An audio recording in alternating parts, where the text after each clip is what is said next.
Naam, shukran sana mtazamaji na kuletea matangazo haya kutoka hapa katika eneo hili la kaunti ya Mombasa, katika eneo hili la Likoni, ili niweze kupata taswira kamili kuhusiana na yale ambayo yanayojiri katika kaunti hii. Na ikumbuke kwamba hapo kesho ni siku ambayo nchi yetu ya Kenya itakuwa bajeti yake itakuwa ikiweza kuwasilishwa pale, na yule waziri wa masuala ya fedha, hazina ya kitaifa, Bwana John Mbadi atakuwa akiwasilisha bajeti ya mwaka 2026-27 katika bunge la kitaifa. Na hivyo basi bajeti ambayo imeweza kutengwa katika mwaka huu ni bajeti trilioni 4.84, ni bajeti ambayo imeweza kutengwa mwaka huu. Na kabla bajeti ama tutasema kwamba Wakenya walikuwa wameweza kupatikana katika maeneo tofauti tofauti ili kuweza kutoa maoni yao na kufunzwa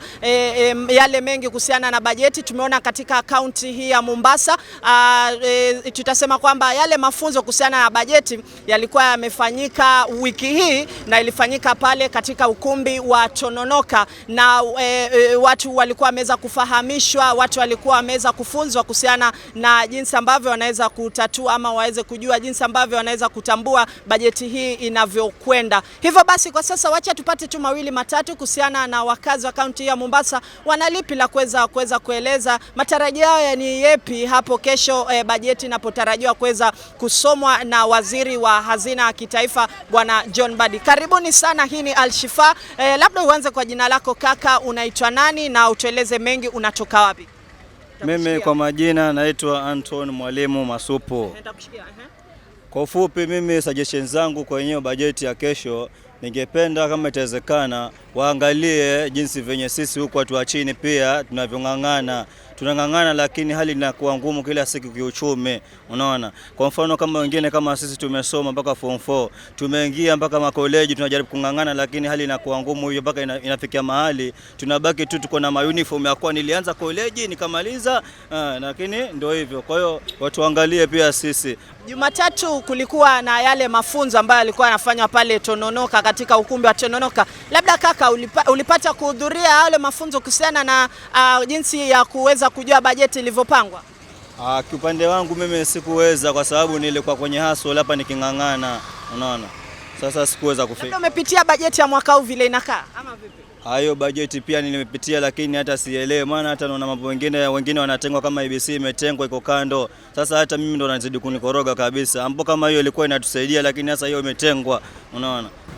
Mimi naitwa Ayubu Job Ibrahim. Mimi kwa kusema kweli, kulingana na hii bajeti ya mwaka huu, hii nilivyoiona, kwa kusema kweli imetuzungusha sana, kwa sababu venye tunavyo hustle na ile mapato tunayopata, kwa kusema kweli hata ukipata ile mapato inakuwa ni kidogo sana kulingana na ile matumizi yako. Sasa nilikuwa naomba hiyo bajeti kwa kusema kweli waiangalie, kwa sababu hiyo naenda kuisoma kesho, at least ikuwe na mabadiliko. Bajeti ya mwaka 2024 na 25 kulikuwa na maandamano. Labda unadhania kwamba maandamano yanaweza fanyika mwaka huu ama vipi? Mwaka huu sioni kama kuna maandamano itafanyika, kwa sababu ya venye itakavyorekebishwa hiyo mambo yetu, tukaona yani kuko sawa, si rahisi kufanya maandamano kwa sababu mambo yako yanakuwa mazuri. Kulikuwa na public participation ambayo ilikuwa inafanyika katika ukumbi wa Tononoka Jumatatu wiki hii. Labda kaka, ulipata kuhudhuria ama vipi na kuweza kufunzwa ili kujua jinsi bajeti imepangwa? Bado sikuhudhuria. Kwa nini? Labda hamkupata taarifa ama vipi? Sikupata taarifa. Taarifa ndio kuna maalimu kule Tononoka. Kama tungelikuwa tumepata na hayo mafunzo kule Tononoka, tungelikaribia na sisi tusikia. Mimi kwa majina naitwa Samson, ama kwa jina la hapa mtaani wananiita Waziri. Sasa mimi kitu nasema, ama pendekezo hii bajeti ambayo imependekezwa, tunataka serikali kidogo yani yapunguze, kwa sababu imeweka kiwango cha juu sana. Kwa sababu sisi kama wanabiashara ndogo tunaumia, hususan sisi watu wa chini. Kwa hivyo kitu tungeomba ni serikali iangalie upande zote mbili, upande zote, sio kuangalia upande mmoja, kama vile imeangalia Wizara ya Afya na Elimu, imewatengea bajeti nyingi. Imesahau paka wizara kama za usalama, imesahau kama hizi sekta zingine ndogo kama za uchumi. Sisi wenyewe tunateseka kutoka hapa paka kwenda kufuata hizo vitu za kupika. Inakuwa ni gari, inabidi hata mtu ajichasiti kutoka hapa paka Marikiti kwenda na mguu, kutoka hapa tunaenda Kongoya na mguu, kwa sababu fare imepanda. Ukijaribu kuimagine ile faida unapata ndio hiyo inatumika kwenye nauli. Kwa hivyo serikali tunaomba iangazie sana. Mimi kwa majina naitwa Davis Kachongo, na hii ndo kazi yangu ambayo nimeitegemea.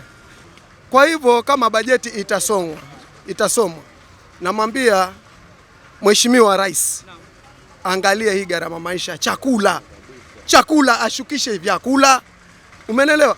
Kile ambacho ni kidonda sugu kwa mwananchi angalie, kwa sababu tunaumia kama sisi wa maasela wa chini, tunaumia sana. Sisi ndo tunawasimamisha hao, si wabunge, si magavana, si maseneta, si marais, ni sisi. Kura zetu ndo hao waitwe rais. Mheshimiwa Ruto ingekuwa sisi hangeitwa rais, hangepita na magari makubwa akienda Mama Ngina, umenelewa? Kwa hivyo tunampa heshima na yeye atupe heshima yetu sisi kama wananchi wa chini. Naam. Na mtazamaji, hizo ni baadhi ya hisia kutoka kwa wakazi wa kaunti hii ya Mombasa, na wana matarajio mengi sana kwa serikali, hasa wizara ya fedha ama hazina ya kitaifa hapa nchini. Hivyo basi kwa sasa kutoka hapa kaunti ya Mombasa sina la ziada. Jina langu ni David Lukoe.